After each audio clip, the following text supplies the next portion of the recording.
আল্লাহ রাব্বুল আমিন বলছেন ওয়ামান ইয়ামাল সুআন আও ইয়াযলিম নাফসাহু সুম্মা ইস্তাগফিরিল্লাহ।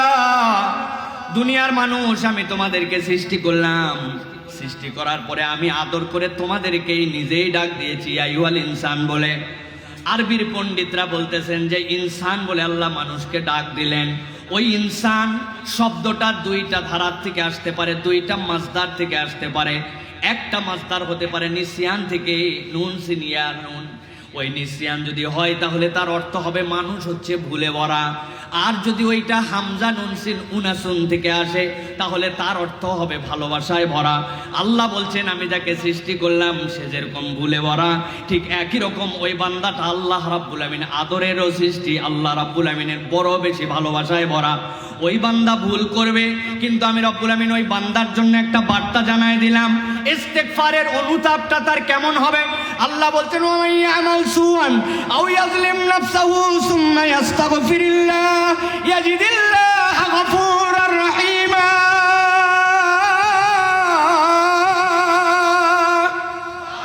আমার আল্লাহ বলছেন ও দুনিয়ার মানুষ, তোমার যত ভুল থাকুক না কেন, ওয়ামান ইয়ামাল সুআন, যদি তোমার ভুল হয়ে যায় আও ইয়াযলিম নাফসাহু, অথবা নিজের উপরে সে জুলুম করে ফেলে তার নফসের উপরে, আল্লাহ বলছেন ওই বান্দার জন্য সাথে সাথে কাজ হবে সুম্মা ইস্তাগফিরিল্লাহ। আল্লাহর কাছে সে একটা অনুতাপের হৃদয় নিয়ে হাজির হবে। আল্লাহ বলছেন যেই না মাত্র ওই বান্দা অনুতাপের হৃদয় নিয়ে হাজির হবে, ইয়াজিদিল্লাহ গফুরার রহিমা। আল্লাহ বলছেন ওই বান্দাটা তার রবকে ক্ষমাশীল পাবে, আর ওই বান্দাটা আল্লাহকে দয়াদ্র হিসাবে পেয়ে যাবে। সুবহানাল্লাহ। তাফসীর ইবনে আশুরের ভিতরে আল্লামা ইবনে আশুর রাহমাতুল্লাহ আলাইহি বলছেন, আল্লাহ কোরআনুল কারীমে বিভিন্ন আয়াতের শেষে রহমানুর রহিম, গফুরুর রহিম, আল্লাহ রাব্বুল আলামিন আজিজুন হাকিম বিভিন্ন কথা বলেছেন, কিন্তু আল্লাহর সবচেয়ে পাওয়ারফুল বক্তব্য গফুর আর রহিমা। এইটার মানে হচ্ছে একটা বান্দা দুনিয়াতে যতবার ভুল করুক, তার ভুল যত বড়ই হোক না কেন, যেই আল্লাহ যতবার ভুল করার পরে তার চেয়ে বেশি ক্ষমা করার যোগ্যতা রাখেন, তিনি হচ্ছেন বান্দার জন্য গফুর আর রহিমা। অতএব বান্দা যেন অনুতাপ্ত হৃদয়ে কখনো আশা না হারায়। বান্দা যতবার ভুল করবে আল্লাহর কাছে ক্ষমা চাইলে তার অন্তরে বিশ্বাস রাখতে হবে আমার রব আমাকে ক্ষমা করে দিতে পারে। আগামীর নৌকা কোনো খারাপ মানুষের নৌকা হবে না, আগামীর নৌকা হবে ইসলামের পক্ষের নৌকা, আল্লাহর দ্বীনের পক্ষের নৌকা, ঠিক না? অতএব এটার শপথ নিতে হবে। এখানে কোনো মাদক আসক্ত কার্যক্রম চলবে না, এখানে কোনো অন্যায় চলবে না, বেহায়াপনা চলবে না, নাচ গানের আসর চলবে না, আল্লাহ বিরোধী কোনো কার্যক্রম চলবে না। আল্লাহর আইনের বিরোধিতা যারা করবে তাদেরকে আমরা ইনশাআল্লাহ আগামীর নৌকাতে আমরা তাদেরকে অবাঞ্ছিত ঘোষণা করব, ঠিক না? আউযু বিল্লাহি মিনাশ শাইতানির রাজিম। বিসমিল্লাহির রহমানির রহিম।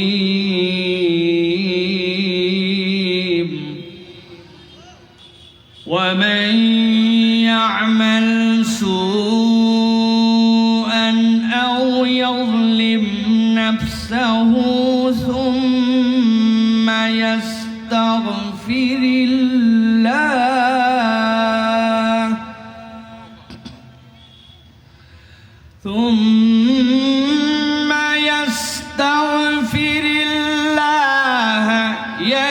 ইয়াজিদিল্লাহ গফুরার রহিমা।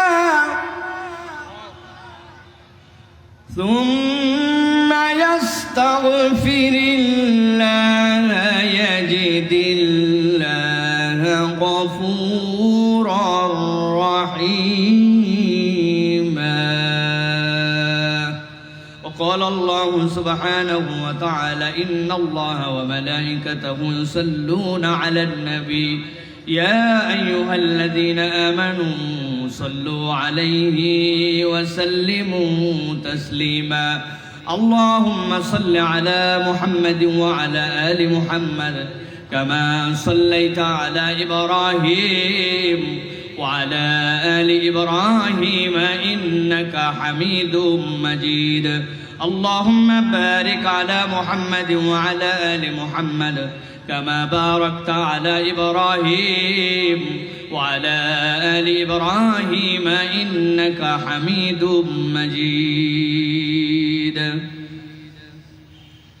আজকের এই মুবারক মাহফিল যেটা ওলামা বন্ধু ফাউন্ডেশনের উদ্যোগে অনুষ্ঠিত, সেই মাহফিলের সম্মানিত সভাপতি, সম্মানিত অতিথিবৃন্দ, আজকে আমার সামনে উপবিষ্ট নওগাঁর বিভিন্ন স্তরের আমাদের প্রিয় ব্যক্তিবর্গ, আমার প্রিয় তরুণ সমাজ, স্নেহের আমার ছোটরা, বিশেষ করে আমার এখানে পরিচয় করিয়ে দেওয়া হয়েছে প্রধান অতিথি অমুক তমুক, এগুলো শুনলে আমার লজ্জা লাগে।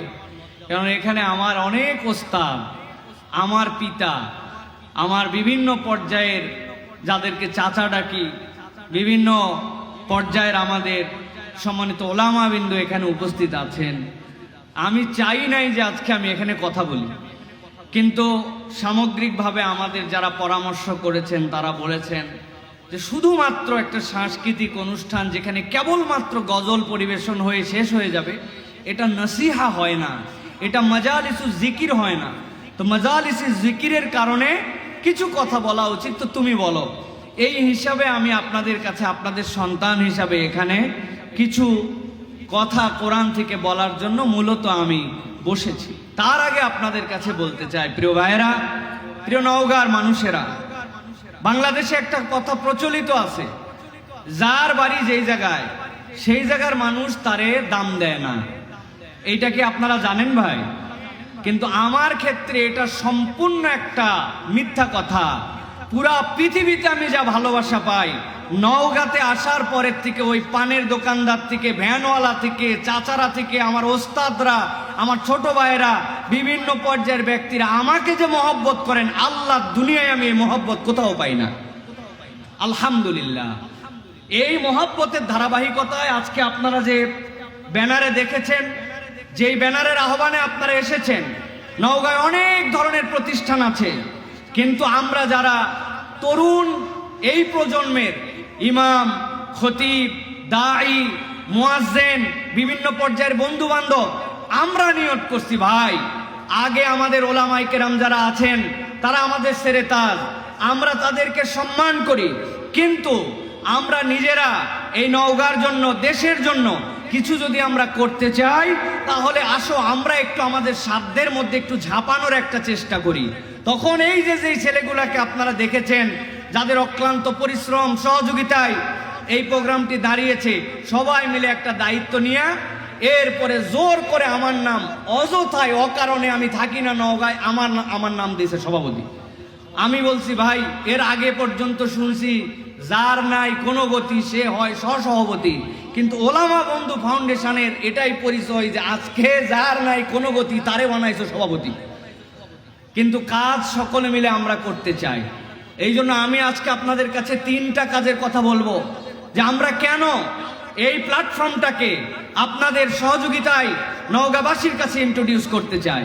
আপনারা যদি ভেবে থাকেন এটার কোনো রাজনৈতিক এজেন্ডা আছে, রাজনৈতিক উদ্দেশ্য আছে, আমরা আল্লাহ সাক্ষী রাখে বলতে চাই, আমাদের কোনো রাজনৈতিক উদ্দেশ্য বা এজেন্ডা বা কোনো দলের লেজুর ভিত্তি করে আমরা এই সংগঠনকে দাঁড় করাই নাই। আমাদের এই সংগঠন নিরেট আল্লাহ এবং তার রাসূলের যে শরীয়ত, আল্লাহ এবং তার রাসূলের জীবন বিধান, ইসলামের যে সৌন্দর্য, এটাকে দল মত সব কিছুর ঊর্ধ্বে উঠে বিশ্বের কাছে পৌঁছানোর জন্য নওগাঁর এই ক্ষুদ্র জমিন থেকে প্রতিষ্ঠিত হয়েছে আল্লাহকে রাজি করার জন্য। এর বাইরে আমাদের কোনো উদ্দেশ্য নাই ইনশাআল্লাহ। দ্বিতীয়ত আমরা যেটা করতে চাই সেটা হচ্ছে, আমরা দেখেছি ওলামায়ে কেরামের মধ্যে বিভিন্ন ঘটনা, বিভিন্ন কিছুতে, বিভিন্ন পরিপ্রেক্ষিতে অমিল। আমরা ইসলামের স্বার্থে সকল আলেম ওলামাকে এক প্ল্যাটফর্মে নিয়ে আমরা চলতে চাই। আমরা আমাদের ওস্তাদদের কাছে যে তাদের সকলের ভালোবাসায় আমাদের যারা আছেন সকলকে নিয়ে আমরা একসাথে চলতে চাই। এটা হচ্ছে আমাদের দ্বিতীয় একটা ইন্টেনশন। আর 3 নম্বরের অধীনে আমাদের অনেকগুলা কাজ আছে, সমাজ সেবামূলক কাজ, রাস্তাঘাট পরিষ্কার করার কাজ, যে কোনো বিপর্যয়ে ঝাঁপিয়ে পড়ার কাজ, এই নওগাঁ শহরের যারা অভাবগ্রস্ত দুস্থ তাদেরকে কিভাবে স্বাবলম্বী করানো যায় এটার জন্য কাজ। এতিম অনাথ বিভিন্ন শ্রেণীর পেশার চায়ের দোকানে স্টলে আমরা দেখতে পাই ছোট্ট ছোট্ট পথ শিশুরা বাড়ির থেকে দিয়ে দিছে, কাজ করতেছে। বেচারীরা পড়ালেখার করার কোনো ভূমিকা নাই, দেশ তাদের জন্য আগামীতে আরো অন্ধকারচ্ছন্নর দিকে যাবে। এই টোকাই শ্রেণী, এই সকল যারা স্বল্প আয়ের মানুষ তাদের বাচ্চাদেরকে বিভিন্ন জায়গায় লাগাই দিয়েছেন, এদেরকে কিভাবে শিক্ষিত করে এদেরকে কিভাবে দেশের সম্পদে রূপান্তর করা যায়, এরকম অনেকগুলি কার্যক্রম হাতে নিয়ে আমরা সামনে চলার সিদ্ধান্ত নিয়েছি। সাথে শিক্ষা কেন্দ্রিক একটা বড় প্রজেক্ট আমরা সামনে ইনশাল্লাহ নিয়ে আসতে চাই। সেটা হচ্ছে যেই মক্তবের মাধ্যমে এই দেশের মানুষ কোরআন হাতে পেয়েছে, নামাজ শিখেছে, রোজা শিখেছে, মানুষ সকালবেলা উঠে আল্লাহর নাম নেওয়ার জন্য মসজিদে যেত। আজকে সকালবেলা কান্দের মধ্যে ব্যাগ চাপায়া উকিলপাড়ায় আমাদের বাড়ি আশপাশে আমরা দেখতে পাই এই বাচ্চাগুলাকে সেই সকাল থেকে স্কুলে দিয়া দুপুর পর্যন্ত বোঝা টানায়। এরা না কোরআন শিখে, না ইসলাম জানে, না ওযু জানে, না গোসল জানে, অথচ আগে এইগুলা সব মক্তব থেকে ছিল। সুতরাং আমরা নওগাঁতে আবার মক্তবের গণজাগরণ ঘটাতে চাই। প্রত্যেকটা মসজিদে, প্রত্যেকটা এলাকায় মক্তব থাকবে এবং বাচ্চা কাচ্চাকে সেখান থেকে দ্বীনের বুনিয়াদী শিক্ষা দেওয়া হবে। এই শিক্ষার আন্দোলন আমরা সামনে সরাতে চাই। আপনারা কি আমাদের সাথে একমত? কারা কারা আছেন একটু হাত দুটো উঁচু করে দেখেন, আপনারা কি একমত? আল্লাহ রাব্বুল আমিন কবুল করবেন, আল্লাহুম্মা আমিন। প্রিয় ভাইয়েরা, এই সকল উদ্দেশ্য নিয়ে যখন একটা প্ল্যাটফর্ম আমরা গঠন করেছি, তারই ধারাবাহিকতায় নওগাঁর মানুষের কাছে সুস্থ একটা বিনোদন উপহার দেওয়ার জন্য আজকে মূলত একটা সাংস্কৃতিক সন্ধ্যা আয়োজন করা হয়েছে। আমাদের কাছে সম্পদ সীমিত, আমাদের কাছে বিভিন্ন পর্যায়ের যোগাযোগ সীমিত, কিন্তু আমাদের বুকের বল অনেক বড়। আলহামদুলিল্লাহ যে আমরা ইনশাআল্লাহ এরপরে নওগাঁতে এইটা আমরা একটা প্রতিষ্ঠিত রূপ দিতে চাই যে এই মাঠে এবং বিভিন্ন জায়গায় ইসলামিক যে সম্মেলনগুলো হবে, সাংস্কৃতিক যে প্রোগ্রামগুলো হবে, সবগুলো যেন পরিচ্ছন্ন সুন্দরভাবে ভলেন্টিয়ারি সাপোর্ট দিয়ে প্রত্যেকের প্রোগ্রাম হবে, কিন্তু আমরা সেইগুলো যেন সর্বোচ্চ সুন্দর করতে পারি। ওলামা বন্ধু ফাউন্ডেশনের প্রত্যেকটা কর্মী এটার সাথে জড়িত থাকবে ইনশাআল্লাহ।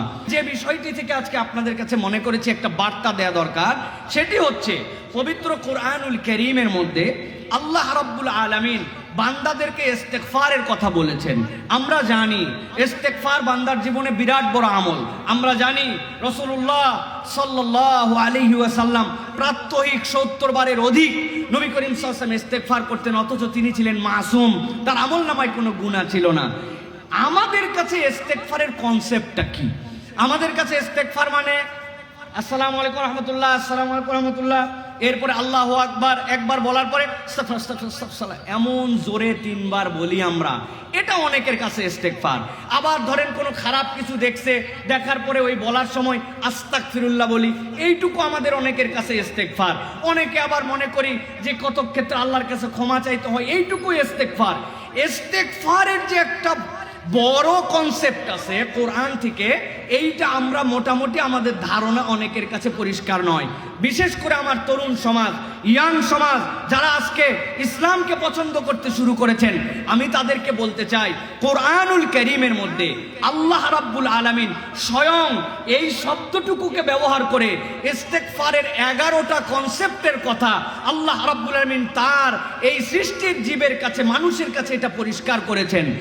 আমি সংক্ষেপে শুধুমাত্র এখান থেকে 6টা থেকে 7টা পয়েন্ট আপনাদের কাছে বলতে চাই। মূলত ইস্তেগফার কেবল আল্লাহর কাছে ক্ষমা নয়, বরং ইস্তেগফারের অনেকগুলি কনসেপ্ট আছে। আমরা যদি এটা হৃদয়ে ধারণ করতে পারি, তাহলে আমাদের প্রত্যেকটা মন, প্রত্যেকটা আত্মা, প্রত্যেকটা আল্লাহর কাছে নিবেদন অনন্য হবে ইনশাআল্লাহ। তো আমি আপনাদের কাছে সেখান থেকে কয়েকটা পয়েন্ট আপনাদের কাছে একটু তুলে ধরতে চাই, যাতে করে এইটার উপর আমরা একটু আমল করতে পারি। প্রিয় ভাইয়েরা, ইস্তেগফারের প্রথম যে বিষয় কোরআনুল কারীম আমাদেরকে বলছে, সূরা নিসা 110 নম্বর আয়াত। এই আয়াতে কারিমার আলোকে ইস্তেগফারের একটা কনসেপ্ট হচ্ছে, ইস্তেগফার মানে হচ্ছে অনুতাপ। আমি একসাথে জিজ্ঞাসা করব, সকলে মুখ বন্ধ রাখবেন না দয়া করে, আল্লাহর ওয়াস্তে সবাই একসাথে বলবেন। ইস্তেগফারের প্রথম কনসেপ্ট যেটা বলেছি বাংলায়, সেটা অনুতাপ। বলেন তো কি বলেছি? হয় নাই, সব অনেকেই ফাঁকি দিয়েছেন আপনারা ভাই। আরেকবার বলেন, ইস্তেগফার মানে কি? অনুতাপ। মাশাআল্লাহ, কেন অনুতাপ? অনুতাপ বলতে আমি কি বুঝি? আল্লাহ রাব্বুল আমিন এটা বুঝাচ্ছেন। আল্লাহ কি বলছেন খেয়াল করেন। আল্লাহ রাব্বুল আমিন বলছেন, ওয়ামান ইয়ামাল সুআন আও ইয়াযলিম নাফসাহু সুম্মা ইয়াস্তাগফিরিল্লাহ। দুনিয়ার মানুষ, আমি তোমাদেরকে সৃষ্টি করলাম, সৃষ্টি করার পরে আমি আদর করে তোমাদেরকেই নিজেই ডাক দিয়েছি আইয়ুহাল ইনসান বলে। আরবির পণ্ডিতরা বলতেছেন যে ইনসান বলে আল্লাহ মানুষকে ডাক দিলেন। ওই ইনসান শব্দটা দুইটা ধারার থেকে আসতে পারে, দুইটা মাসদার থেকে আসতে পারে। একটা মাসদার হতে পারে নিসিয়ান থেকে, নুন সিনিয়া নুন। ওই নিসিয়ান যদি হয় তাহলে তার অর্থ হবে মানুষ হচ্ছে ভুলে ভরা। আর যদি ওইটা হামজা নুন সিন উনাসুন থেকে আসে তাহলে তার অর্থ হবে ভালোবাসায় ভরা। আল্লাহ বলছেন আমি যাকে সৃষ্টি করলাম সে যেরকম ভুলে ভরা, ঠিক একই রকম ওই বান্দাটা আল্লাহ রাব্বুল আমিন আদরেরও সৃষ্টি, আল্লাহ রাব্বুল আমিনের বড় বেশি ভালোবাসায় ভরা। ওই বান্দা ভুল করবে, কিন্তু আমি রব্বুল আমিন ওই বান্দার জন্য একটা বার্তা জানাই দিলাম। ইস্তেগফারের অনুতাপটা তার কেমন হবে? আল্লাহ বলছেন, ওয়া ইয়ামাল সুআন আও ইয়াযলিম নাফসাহু সুম্মা ইয়াস্তাগফিরিল্লাহ ইয়াজিদিল্লাহ গফুরার রহিমা।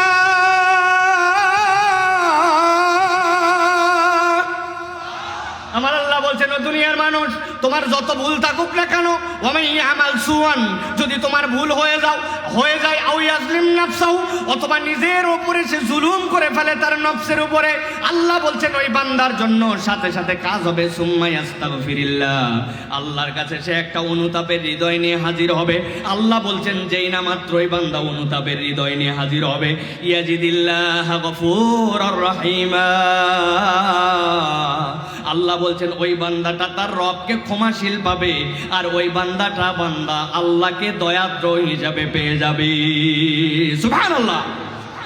তাফসীর ইবনে আশুরের ভিতরে আল্লামা ইবনে আশুর রাহমাতুল্লাহ আলাইহি বলছেন, আল্লাহ কোরআনুল কারীমে বিভিন্ন আয়াতের শেষে রহমানুর রহিম, গফুরুর রহিম, আল্লাহ রাব্বুল আলামিন আজিজুন হাকিম বিভিন্ন কথা বলেছেন, কিন্তু আল্লাহর সবচেয়ে পাওয়ারফুল বক্তব্য গফুরার রহিমা। এইটার মানে হচ্ছে একটা বান্দা দুনিয়াতে যতবার ভুল করুক, তার ভুল যত বড়ই হোক না কেন, যেই আল্লাহ যতবার ভুল করার পরে তার চেয়ে বেশি ক্ষমা করার যোগ্যতা রাখেন, তিনি হচ্ছেন বান্দার জন্য গফুর আর রহিম। অতএব বান্দা যেন অনুতাপ্ত হৃদয়ে কখনো আশা না হারায়। বান্দা যতবার ভুল করবে আল্লাহর কাছে ক্ষমা চাইলে তার অন্তরে বিশ্বাস রাখতে হবে আমার রব আমাকে ক্ষমা করে দিতে পারে। এই জন্য এক নম্বর মনে রাখতে হবে, ইস্তেগফার মানে অনুতাপ। আমার হৃদয়টা জ্বলে পুড়ে গেছে, আল্লাহ ভুল করছি, কিন্তু তার উপরে আমি অটল অবিচল থাকি নাই, আল্লাহর কাছে আমি ফেরত আসার জন্য রেডি। এইটা হচ্ছে ইস্তেগফারের একটা অর্থ। দুই নম্বরে আল্লাহ রাব্বুল আমিন বলছেন ইস্তেগফার মানে কি জানো নাকি বান্দা? আল্লাহ সূরা নূহের মধ্যে বলেছেন 10 থেকে 12 নম্বর আয়াতের মধ্যে, ক্ষমা চাওয়াটা তোমার এমন হবে প্রাপ্তির বিশ্বাসে। সুবহানাল্লাহ বলেন। কথাটা মনে হয় ক্লিয়ার করে বুঝাতে পারি নাই। আমি আল্লাহর কাছে এমন ভাবে ক্ষমা চাই যে আমার একটা প্রাপ্তির বিশ্বাস আছে, আমার অপরাধ আছে, আমার ভুল আছে, কিন্তু আল্লাহর কাছে আমি এমন ভাবে ক্ষমা চাওয়ার জন্য হাজির হয়েছি, আমার আল্লাহ আমাকে ক্ষমা করেই দিবেন। ওর মানেই হচ্ছে ইস্তেগফার। সুবহানাল্লাহ। আল্লাহ রাব্বুল আমিন কোরআনুল কারীমের মধ্যে বলছেন, ফাকুলতু ইস্তাগফিরু রাব্বাকুম ইন্নাহু কানা গফফারা ইরসিলুস সামা আলাইকুম মিদরারা ওয়া ইউমদিদুকুম বিআমওয়ালিন ওয়া বানিনা ওয়া ইয়াজআল লাকুম জান্নাতিন ওয়া ইয়াজআল লাকুম আনহারা।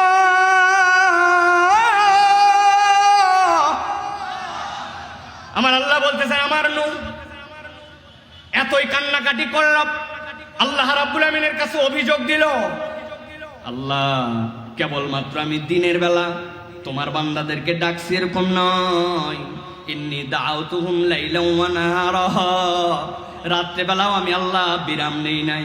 কিন্তু আল্লাহ যতই ডাকছি এতই বজ্জাতের বজ্জাত, কথা শুনলেই কানের মধ্যে হাঙ্গুল দিয়ে দিছে, আমার চেহারা দেখলেই জামার আস্তিন দিয়ে মুখ ঢাকায় নিছে। আল্লাহ আমি যত ডাকছি তত বেশি তারা বেয়াদব হয়ে গেছে। আল্লাহ বলেন, ও আমার নূহ এত অপরাধ করছে, এত অপরাধ করেছে, 950 বছর ডেকেছেন, কোনো বিষয় নয়।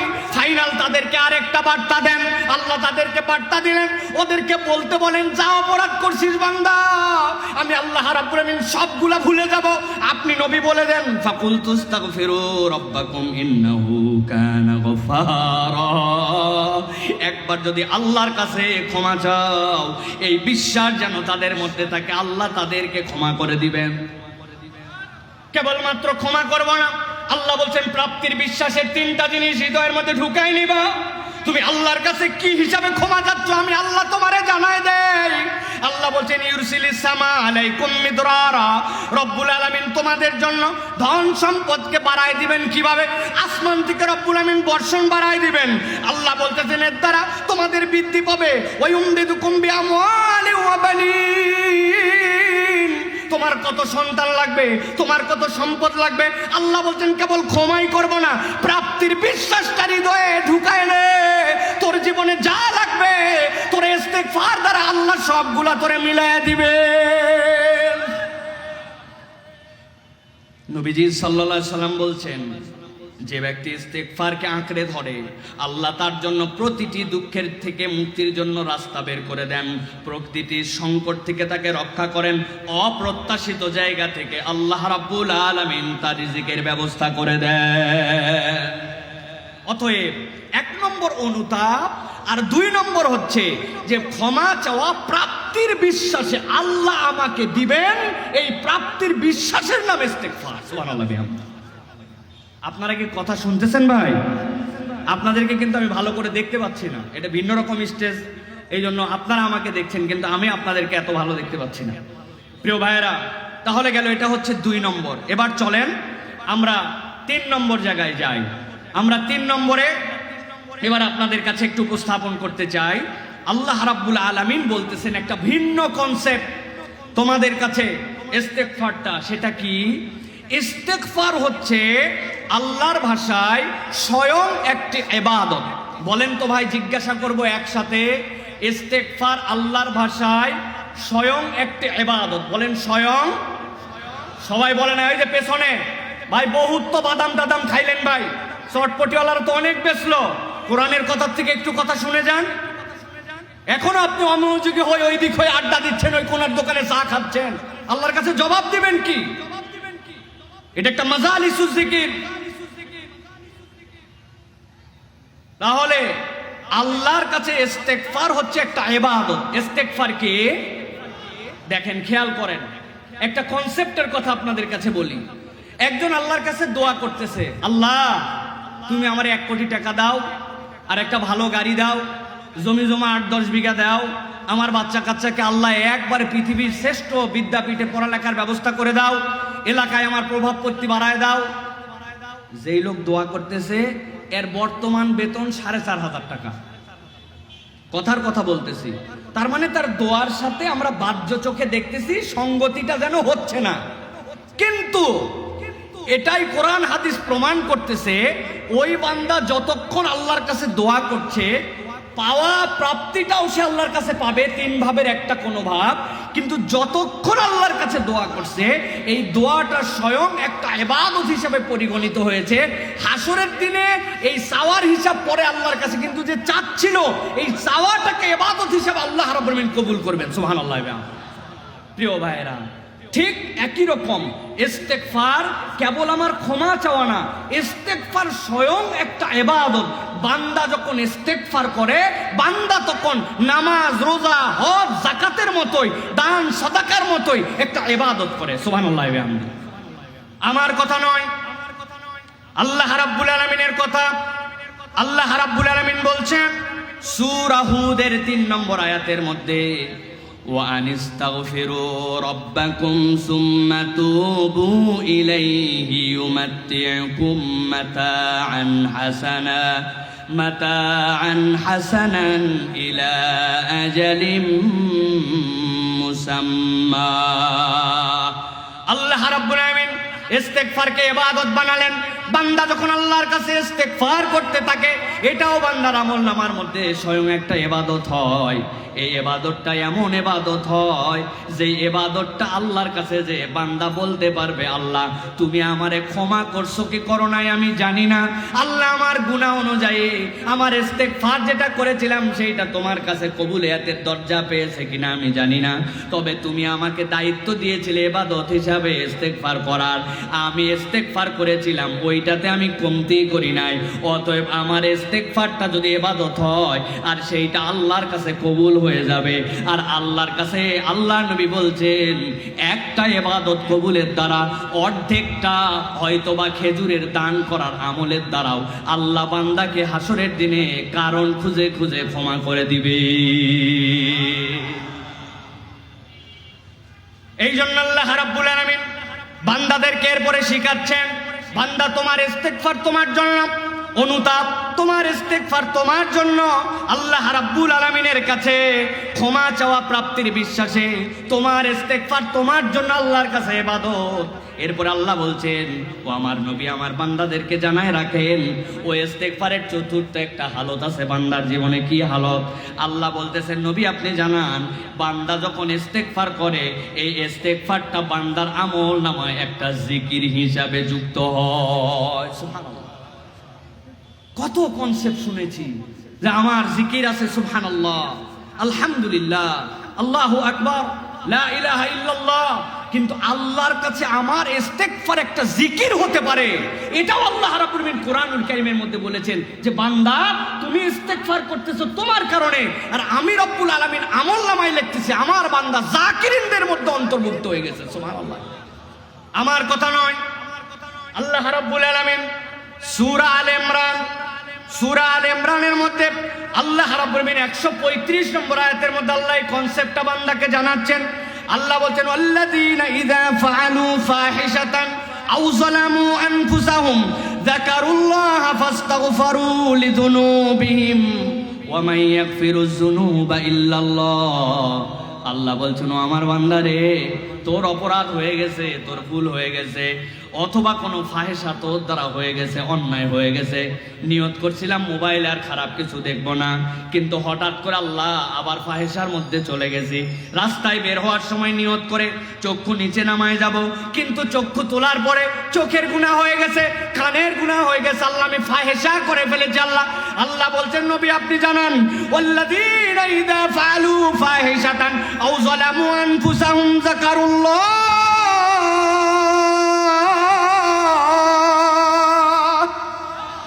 ওই বান্দাগুলার যখনই মনে হয়েছে আল্লাহ আমার গুনাহ হয়ে গেছে, আল্লাহর স্মরণে চলে আসছে, আল্লাহ বলছেন ফাস্তাগফিরু লিযুনুবিহিম, তুমি আল্লাহর কাছে তোমার গুনার জন্য ইস্তেগফার করেছো, ওয়া মান ইয়াগফিরুয যুনুবা ইল্লাল্লাহ, আল্লাহ ছাড়া তোমারে কেউ ক্ষমা করতে পারে না। বান্দা আল্লাহ তোর গুনাহ ক্ষমা করবে, কিন্তু বান্দা তোর এই ইস্তেগফারটুকু আল্লাহর কাছে জিকির হিসাবেও লেখা হবে।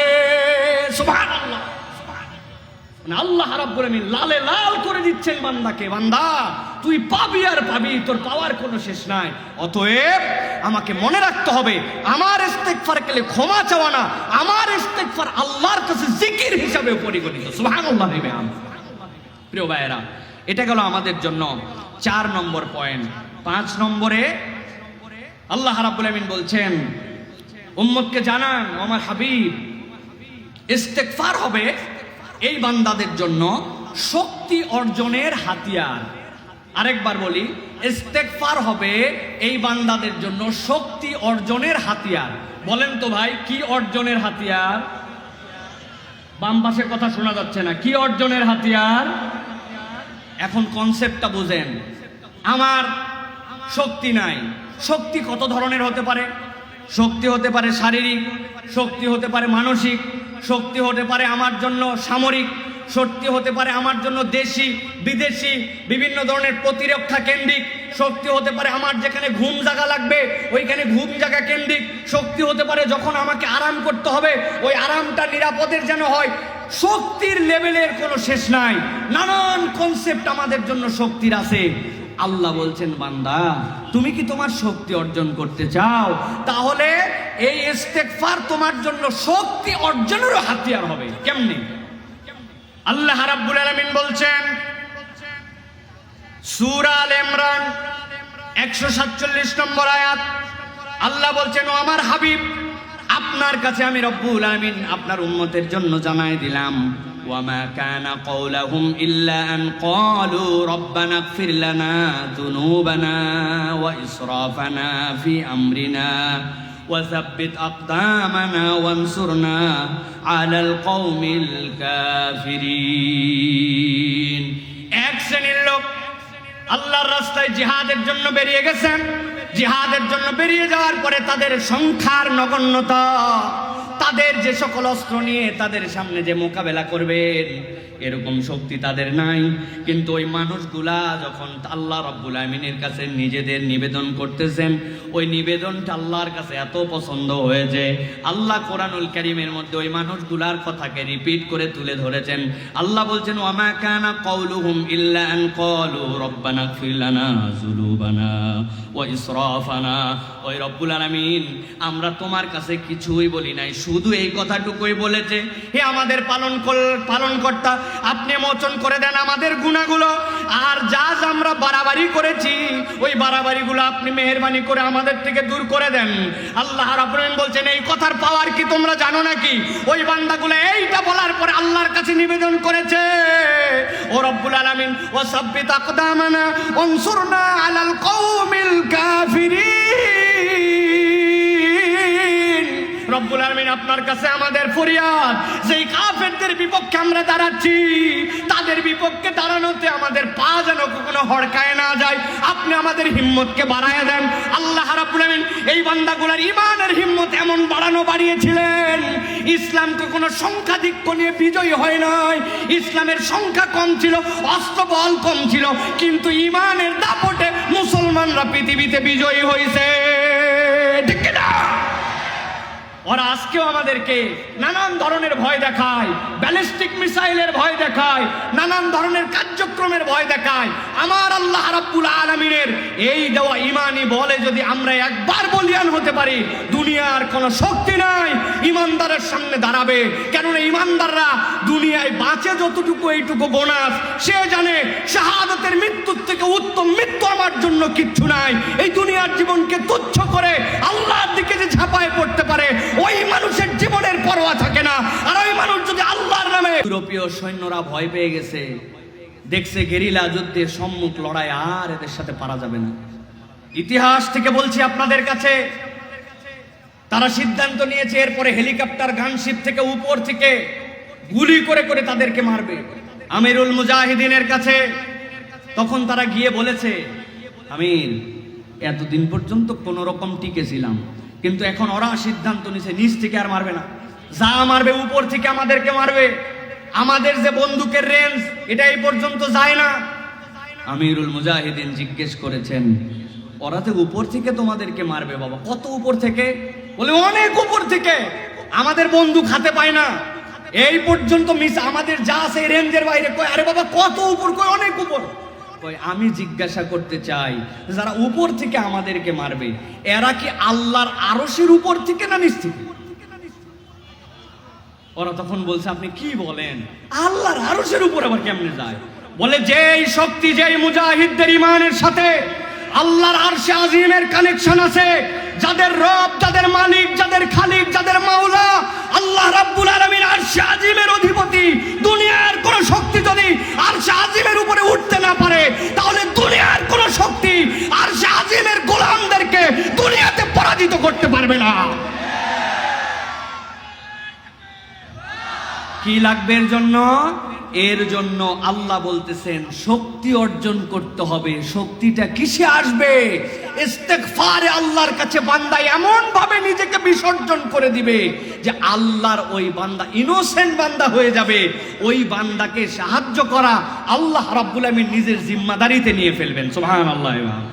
প্রিয় ভাইরা, তাহলে ইস্তেগফার আমার শক্তি অর্জনের উপায়। অনেক ছাত্র ভাইরা আছে, হুজুর পড়ায় মন বসে না, শরীর চলে না, গা ঝিনঝিন করে, কি কারণে শরীর ম্যাজ ম্যাজ করে বুঝি না। আমি আপনাকে প্রেসক্রিপশন দিলাম, আমার প্রেসক্রিপশন নয়, সালাফদের থেকে জেনে বুঝে বলতেছি, তারা বলতেছেন 70-এর উপরে 71 বার হলেও তুমি দিনে ইস্তেগফার করো। জিজ্ঞাসা করছে 71 কেন? বলছে আল্লাহর নবী সাল্লাল্লাহু আলাইহি সাল্লাম 70-এর উপরে করতেন, যার আমলনামায় কোনো গুনাহ লেখা হয় নাই, মাসুম, তিনি 70 করলে আমার তো 100% কোটি কোটি গুনাহ, তুই অন্তত নবীর থেকে একবার বেশি কর। এই আমল কেউ যদি 21 দিন করে, তার শরীর ঝিমানি, গা চলে না, বল পাই না, এনার্জি পাই না, কাজে ভাল লাগে না, আল্লাহ তার মধ্যে থেকে এই ফিলিংস দূর করে দিবেন ইনশাআল্লাহ। প্রিয় ভাইরা, ইস্তেগফার এটা হচ্ছে আমাদের শারীরিক শক্তি অর্জনের হাতিয়ার। আমার সময় শেষ মোটামুটি। আমাদের শিল্পীরা চলে আসছে না? আলহামদুলিল্লাহ। চলুক তো আমি জানি ভাই, আবার চালানো আছে, খালি চলুক না, চালানো আছে। কিন্তু আমি আর একটা পয়েন্টের কথা বলবো আপনাদের কাছে, 5টা আজকে বলবো ইনশাআল্লাহ। 5টা বলেছি, 6 নম্বর আর একটা পয়েন্টের কথা আজকে বলে আমি শেষ করে দিব। এরপরে আমাদের শিল্পীরা আসবে ইনশাআল্লাহ। আবার আপনাদের সাথে যদি ইনশাআল্লাহ দেখা হয়, কথা হবে আগামী সম্ভবত 22 তারিখে আশপাশে কোথাও, ওই যে আমাদের আব্দুল কুদ্দুস ভাই এখানে কোথায় যেন একটা দাওয়াত নিছে, এখানে আসবো ইনশাআল্লাহ। আপনাদের সাথে দেখা হবে, ভালোবাসা বিনিময় হবে। আজকে আমাদের ঢাকা থেকে শিল্পীরা আসছে, এদের কিছু গজলও আজকে আমাদের শোনার দরকার আছে, ঠিক না? অতএব তাদেরকে আমরা আর কষ্ট দিব না। আমি আপনার ঘরের ছেলে, বাড়ির ছেলে। আবার আপনাদের সাথে দেখা হবে ইনশাআল্লাহ। সর্বশেষ একটা পয়েন্টের কথা আপনাদের কাছে বলবো প্রিয় ভাইরা, সেটা হচ্ছে ইস্তেগফারের কনসেপ্টটা হচ্ছে নিজেকে মালিকের কাছে ন্যস্ত করা। আমি এক বাক্যে আপনাদের কাছে জানতে চাবো, আপনারা উত্তর দিবেন। নিজেকে কার কাছে ন্যস্ত করা? আল্লাহর ওয়াস্তে একটা জবান বন্ধ রাখেন না, একবার অন্তত সাড়া দেন, একবার। আল্লাহর কাছে নিজেকে কার কাছে সমর্পণ করা? আমি এমনি এমনি এই কথা বলি না, এটার একটা কারণ আছে। এই মালিকের কাছে নিজেকে যে সমর্পণ করব, যার মালিক নাই তার কেউ নেই। আমরা একটা গল্প শুনছিলাম, গল্পটা আপনাদের কাছে বলি। সুন্দরবনের পাশে একটা গ্রাম আছে, ওই গ্রামে কিছু পাড়া মহল্লা আছে। এক লোক একটা গরু পালে, এই গরুটা আবার একটুখানি ব্যাককল টাইপের, ওর কাজই হচ্ছে খালি খুঁটা তুলে দৌড় দেওয়া। আপনার এরকম গরু দু একটা দেখছেন না ভাই? খুঁটা তুলে দৌড় দেয়, খালি আপনি যতই খুঁটা গাড়েন ও মানে না, দড়ি ছিঁড়ে ফেলায়, আছে না ভাই? এখন এক গরু খুঁটা ছিঁড়ে গেছে, যেয়ে পুকুর একটা দেখছে, পুকুরের পাশে অনেক পানা দল। আমাদের নওগাঁর লোক বুঝবে, এটা বাইরে ভাষা বললে মুশকিল, এখানে দল পানা আমরা চিনি না ভাই? ও পানা খাইতে শুরু করছে, পানা খাইতে খাইতে আস্তে করে আগায়, কিন্তু ঘটনা ভিন্ন।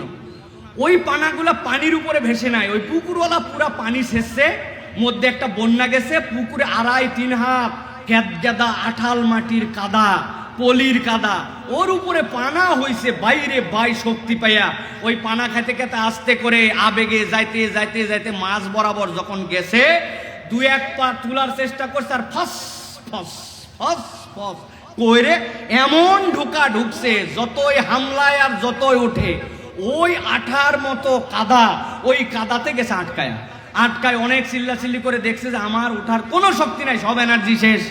কিন্তু মনে মনে চুপ করে আছে যে আমাকে তো খুঁজবে আল্লাহ দিলে, দেখা যাক সন্ধ্যাবেলা কি হয়। হয়তো একটু কপালে পেড়া আছে, কিন্তু মালিক তো আমার একটা আছে, দেখি কি হয়। অপেক্ষা করতে করতে ঠিকই মালিক খুঁজতে গরু নাই, এত বড় গরু, দামি গরু খুঁজে আইসে দেখে মরার জায়গা পাই নাই, পুকুরের ভিতরে পানার ভিতরে 4 পা আটকায়া বেচারি কেলায় পড়ে আছে। যাবে কোথায়? মালিক আস্তে আস্তে করে ওই মাল কাচ্চা মাইরা হাতে একটা লাঠি নিয়ে পুকুরের অর্ধেক যাই, আগেই কয়টা দাম লাগায়। ব্যাককল, খাওয়ার জায়গা পাস নাই, গলার দড়ি ছিঁড়ে এই জায়গায় মরতে আইছিস। এরপরে গলার মধ্যে দড়ি লাগায় আরো 4-5 জনের ডাক দিছে, বাবা এ তো উঠবে না, স্বাভাবিকভাবে টাইনে ওরে যখন উঠাইছে, গলা ছিলে গেছে, আইরে কষ্ট, গরু চিল্লা পাল্লা, উপরে নিয়ে আসে আরো 5-7টা বাড়ি দিয়ে ব্যাককল, খাওয়ার জায়গা পাস নাই। এরপরে বাড়িতে নিয়ে এসে আস্তে করে গা গোসল করায় দোয়ায়া গোয়ালের মধ্যে উঠাইছে। ওই যে গরু এইসা মায়ের খাইলো, এইসা গলা ছিলে গেল, কিন্তু তারপরেও পুকুরের মধ্যে থেকে উঠছে, কেননা ওই জানতো যে ওর একজন মালিক আছে, কিছু মায়ের ধোলাই হলেও তারে ছাইরে দিবে না, খুঁজে খাইছে তুলে নিবে। কথা ঠিক ওই পুকুরেই ওই রাত্রে ধরেন একটা আজব ঘটনা ঘটছে। এক হরিণকে সন্ধ্যার দিকে টার্গেট করছে, করে অনেকক্ষণ ধরে বাঘ মামা চুপচাপ বসেছিল। থাকতে থাকতে যখন রাত গভীর, চাঁদনি রাত, ও দেখছে হরিণ এদিক দিয়ে পার হয়েছে, ও চিন্তা করছে এক ঝাপে টার্গেট, ওই পারে যায় ধরবো। কিন্তু মধ্যে যে এত বড় একটা ডোবার মতো খেয়াল তাক মাপ বোঝে নাই, এক লাফ উপর থেকে যায় ধাপ করে পড়ছে ওই পুকুরের মধ্যে। ওরে তো বাঘের শক্তি অনেক, ওঠার চেষ্টা, লাফানো, পার হয়ে যাব বলে এরকম করতে করতে আঠা এইসা লোম কাপড় মানে ওর চামড়া সব ধইরা ওই আর উঠতে পারে নাই। এমন জোরে জোরে দুইটা ডাক দিছে, এলাকার লোক দরজা জানলা সব বন্ধ করে রাখছে যে বাঘ পড়ছে, বাঘ পড়ছে, কার কপালে আজকে মৃত্যু আছে। আতঙ্কে সারা রাত দরজা খিল্লাটি দিয়ে মানুষ সকালবেলা পার করছে, দেখে বাঘের শব্দ নাই। একজন দুইজন সাহস করে বের হইছে যে বাঘের চিহ্ন টিহ্ন আছে কিনা, কোথায় লুকায় আছে কিনা। দেখতে দেখতে হঠাৎ একজন বলছে, এই বাঘ যেটা গতকালকে ডাকছিল পুকুরের মধ্যে আটকাইছে, এমন কাদা এমন পানি, সেই জায়গায় যায় জংলা মংলার মধ্যে আটকাই গেছে, বাঘ আর উঠতে পারে নাই। এক কথা দুই কথা সবাই লোক আসছে, কেউ বাঁশ, কেউ কঞ্চি, কেউ বাতা হাতা, যার কাছে যা ছিল আইনে বাদ দাম দাম মাছ। হঠাৎ করে এক মহিলা আসছে, কাঁকালে করে এক বাচ্চা নিয়ে এসে বলছে, বাবা বড় হলে আবার বাঘ পায় কি না পায়, এ বাচ্চা বড় হয়ে যেন বলতে পারে যে ওই বাঘ মারছিল, একটু কোলেত করে নিয়ে এটা বাড়ি দিত, বা আমার বাচ্চা যেন বড় হয়ে একটা গল্প করতে পারে যে আমার বাচ্চা কোলেত থাকতো বাঘ মারছিল। লোকজন চিন্তা করছে এত বড় আশা যেহেতু করছে, দে ওই বাচ্চাকে নিয়ে যাও, এটা বাড়ি দিছে, দিয়ে পিটায়া ফাটায়া বাঘ শেষ।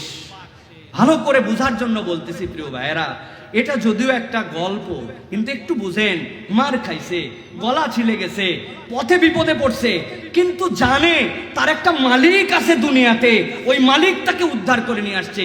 এত শক্তি, এত পাওয়ার, এত গরম, যার হুঙ্কারে সারা রাত মানুষ আতঙ্কে ছিল, আটকায় গেছে। মানুষ তারে আর কেউ মালিক মানে নাই, এই জন্য পিটায়া তারে মেরে ফেলছে। আমি বুঝাতে চাই, আমাদের সবচেয়ে বড় শক্তির নাম হচ্ছে আমরা যদি বিশ্বাস করি যে আমাদের জীবনে একজন মালিক আছে, ওই মালিকের কাছে নিজেকে সমর্পণ করার নাম হচ্ছে ইস্তেগফার। বান্দা যখন ইস্তেগফার করে তার আর কোনো অস্তিত্ব থাকে না, বান্দা তখন নিজেকে আল্লাহর কাছে সমর্পণ করে দেয়, ঠিক না? আমার আল্লাহ রাব্বুল আলামিন বলছেন সূরা আরাফ 23 নম্বর আয়াত, এখানে জানেন এরকম কেউ নাই। এই আয়াতের তাফসীর যদি পড়েন, আমি 6-7টা তাফসীর দেখেছি, শুধুমাত্র আপনাদের কাছে একটা কনসেপ্টের কথা বললাম। রব্বানা যালামনা আনফুসানা ওয়া ইল্লাম তাগফির লানা ওয়া তারহামনা লানাকুনান্না মিনাল খাসিরিন। সবাই একবার পড়েন একসাথে, রব্বানা যালামনা আনফুসানা ওয়া ইল্লাম তাগফির লানা ওয়া তারহামনা লানাকুনান্না মিনাল খাসিরিন।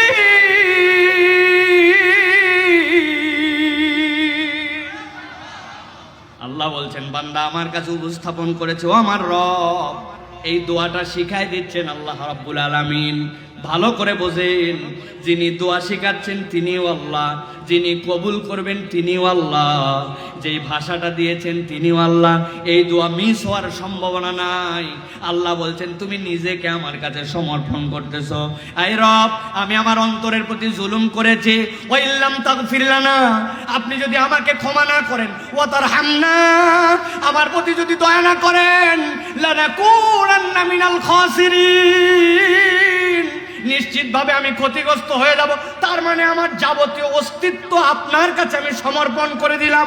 বান্দা যদি জেনে বুঝে ইস্তেগফারের এই গুরুত্ব বুঝে আল্লাহর কাছে একবার সমর্পণ করে দিতে পারে, আল্লাহ বলেন, বান্দা তোর তো আর কোনো মালিক নাই, তোরে যদি একটু পিটানা পাঠানাও দেওয়া লাগে, দুনিয়ায় যদি পরীক্ষাও দেওয়া লাগে, তোর জন্য যদি সাময়িকভাবে জাহান্নামের আযাবও লাগে, কিন্তু বান্দা তুই ভয় পাস না, মালিক কখনো তার গোলামকে ছেড়ে দিবে না। আমিও তোর জন্য দায়িত্ব দিলাম, এই ইস্তেগফারের কারণে আমি তোকে মাফ করে দিয়ে জান্নাতে তোরে ঢুকায়া দিব। কিন্তু ওই ইস্তেগফারটা কেবল ঠোঁটের কথা হবে না, ওইটা এইরকম হবে না যে আমি কেবলমাত্র আল্লাহর কাছে ফেক একটা আল্লাহর কাছে আমি সরি বললাম, ফেক সরি হবে না, ওইটা হৃদয় থেকে আসবে, মুখে স্বীকারোক্তি থাকবে, ভবিষ্যতে করব না তার প্রতি একটা প্রতিজ্ঞা থাকবে। বান্দা মালিকের কাছে এইভাবে ন্যস্ত হয়ে যেতে হয়। এই জন্য প্রিয় ভাইয়েরা, ইস্তেগফারের হালতগুলো আপনারা বোঝার চেষ্টা করেন, নিজেকে আল্লাহর কাছে আবার আমরা আরেকবার ফেরত নিয়ে আসি। গুনাহ হয়ে গেছে, অপরাধ হয়ে গেছে, ভুল হয়তো হয়ে গেছে, চলার পথে, বলার পথে, শোনার পথে ঘাবড়ায়েন না। রহমানুর রহিম আল্লাহ বান্দাকে ক্ষমা করে দিতে চান, কিন্তু আমি কি বুঝে আল্লাহর কাছে সমর্পিত কিনা, এইটা হচ্ছে আল্লাহর কাছে জিজ্ঞাসা এবং দেখার দিক। আল্লাহ যেন আমাদেরকে আল্লাহর প্রকৃত গোলাম হওয়ার তৌফিক দান করেন। আজকে যে কথাগুলি বললাম, আমাকে যেন সবার আগে আমল করার তৌফিক দান করেন। এখানে আমার বিভিন্ন পর্যায়ের ওস্তাদবৃন্দ আছেন, আমার বিভিন্ন পর্যায়ের মান্যবর ব্যক্তি পর্যায়ে আছেন, সকলের প্রতি কৃতজ্ঞতা জানাচ্ছি আবারও আমি, যে আপনারা আজকে চমৎকার আয়োজনে এইরকম প্রাণদীপ্তভাবে সাড়া দিয়েছেন। আমরা যেন এটা কন্টিনিউ করতে পারি, এই জন্য আপনাদের দোয়া চাই, আপনাদের ভালোবাসা চাই। আমাদের ভুল হয়ে থাকলে আপনারা সেগুলা দেখাই দিবেন, ধরাই দিবেন। আমরা দেখবেন কোনো আর্গুমেন্ট ছাড়া এটাকে ইনশাআল্লাহ স্বীকার করে নিব। তবে ভালো কোনো কাজের দাবি নিয়ে গেলে আপনাদেরকে আমাদের সহযোগিতা করতে হবে। রাজি আছেন? হাত তুলতে হবে সকলে। টাকা পয়সা চাই নাই ভাই, যে 1000 টাকা করে সকলকে দিতে হবে। আমি জানি এই কথা বললেও আপনারা দিবেন, চাবো না, কিন্তু হাত তুলে আল্লাহকে বলেন যে ইনশাআল্লাহ ভালো কাজের সাথে আমরা আছি ইনশাআল্লাহ। আগামীর নৌকা কোনো খারাপ মানুষের নৌকা হবে না, আগামীর নৌকা হবে ইসলামের পক্ষের নৌকা, আল্লাহর দ্বীনের পক্ষের নৌকা, ঠিক না? অতএব এটার শপথ নিতে হবে। এখানে কোনো মাদকাসক্ত কার্যক্রম চলবে না, এখানে কোনো অন্যায় চলবে না, বেহায়াপনা চলবে না, নাচ গানের আসর চলবে না, আল্লাহ বিরোধী কোনো কার্যক্রম চলবে না। আল্লাহর আইনের বিরোধিতা যারা করবে তাদেরকে আমরা ইনশাআল্লাহ আগামীর নওগাঁতে আমরা তাদেরকে অবাঞ্ছিত ঘোষণা করব, ঠিক না? সকলকে ভালোবাসায়, সকলকে সাথে নিয়ে আমরা আগামীতে ইনশাআল্লাহ এগিয়ে যেতে চাই। দল মত পার্টি নির্বিশেষে যারাই আল্লাহ এবং আল্লাহ রাসূলের পক্ষে, আমরা সকলকে নিয়ে আগামীর নওগাঁয় চলতে চাই ইনশাআল্লাহ। রাজি আছে তো ইনশাআল্লাহ? আল্লাহ যেন কবুল করেন।